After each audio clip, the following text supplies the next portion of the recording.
तो हेलो मित्रों नमस्कार। तो આપણે વિડીયો લઈને આવી ગયા છીએ। તો આપણે વિડીયો વિશે વાત કરવાની છે। તો હાલ સોશિયલ મીડિયા પર ઘણી બધી ક્લિપો અને વિડીયો વાયરલ થઈ રહ્યા છે। તો આપણે એના વિશે ચર્ચા કરવા જઈ રહ્યા છીએ। પણ એ પહેલાં કમેન્ટની અંદર ઓમ શાંતિ ઓમ જરૂર ને જરૂર લખી નાખજો દોસ્તો। તો તમને ખબર હશે કે જે અમદાવાદની અંદર જે ઘટના ઘટી છે ત્યાર પછી અત્યારે સોશિયલ મીડિયા પર નત નવા ખુલાસાઓ થઈ રહ્યા છે અને અલગ અલગ તરહની ક્લિપો અને વિડીયો વાયરલ થઈ રહ્યા છે દોસ્તો।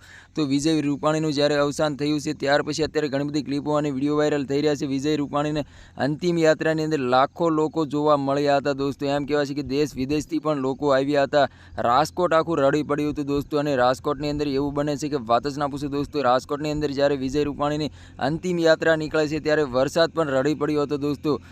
એટલો બધો વરસાદ પડ્યો હતો કે વાત જ ના પૂછો દોસ્તો। હાલ અત્યારે સોશિયલ મીડિયા પર ઘણી બધી ક્લિપો અને વિડીયો વાયરલ થઈ રહ્યા છે। અને વિજય રૂપાણીના બેસણામાં એમ કહેવાય છે કે એના ઘરે મોટા મોટા કલાકારો પણ આવ્યા હતા અને મોટા મોટા એમ કહેવાય છે કે નેતાઓ પણ આવ્યા હતા દોસ્તો। હાલ અત્યારે સોશિયલ મીડિયા પર ઘણી બધી ક્લિપો અને વિડીયો વાયરલ થઈ રહ્યા છે। અને નીતિન જાની પણ પહોંચી ગયા હતા અને બેસણાની અંદર નીતિન જાની એવું બોલ્યા છે કે વિજયભાઈ રૂપાણી બહુ સારા વ્યક્તિ હતા। વિજય રૂપાણીને એમ કહેવાય છે કે નાના હોય કે મોટા બધા એના માટે સરખા હતા દોસ્તો। હાલ અત્યારે સોશિયલ મીડિયા પર ઘણી બધી ક્લિપો અને વિડીયો વાયરલ થઈ રહ્યા છે। નીતિન જાની એવું પણ બોલ્યા છે કે વિજય રૂપાણીમાં કોઈ પણ મોટાશ નથી। હાલ અત્યારે ઘણી બધી ક્લિપો અને વિડીયો વાયરલ થઈ રહ્યા છે। વિજય રૂપાણીના ઘરે બેસણાની અંદર મોટા મોટા કલાકારો પણ પહોંચ્યા હતા અને એમ કહેવાય છે કે અત્યારે હાલ સોશિયલ મીડિયા પર ઘણી બધી ક્લિપો અને વિડીયો વાયરલ થઈ રહ્યા છે। આખું રાજકોટ રડી પડ્યું હતું દોસ્તો।